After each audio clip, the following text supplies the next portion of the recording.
Mali and Burkina Faso announced their intention to withdraw from the bloc on January 29th, while Niger followed the next day. They accused the regional body of not addressing their concerns, operating under the influence of foreign powers, and betraying its founding principles. Their announcement was met with massive regional criticism and worries about what their departure might mean for various sectors, including trade and security.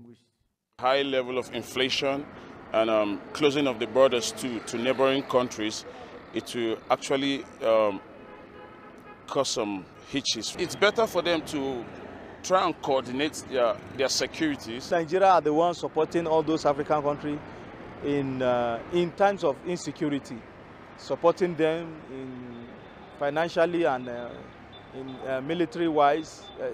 You understand? So here in Nigeria, I don't think that it can affect us here.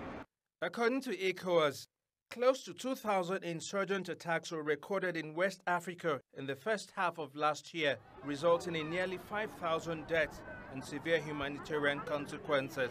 A multinational task force has been put in place by regional governments to try to curb the rise in such violence, but analysts say it's not as strong as it could be. There is strength in numbers, so a joint security network will produce a better result than if countries handle them individually.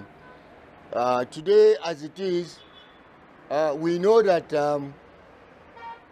there are certain areas that insurgents use as buffers, and they are mostly border areas where you have ungoverned spaces.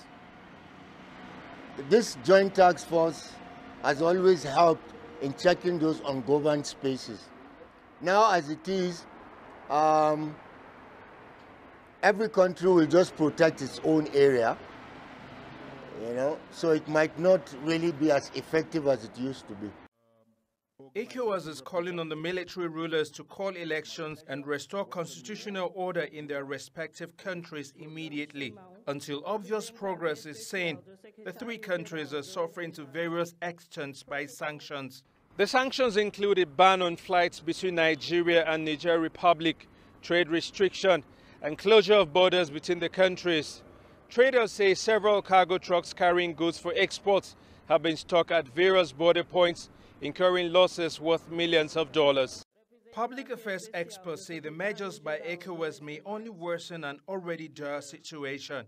They are urging the bloc to enter into a dialogue with the military rulers and are calling on the military rulers to follow through on their promises to restore democracy.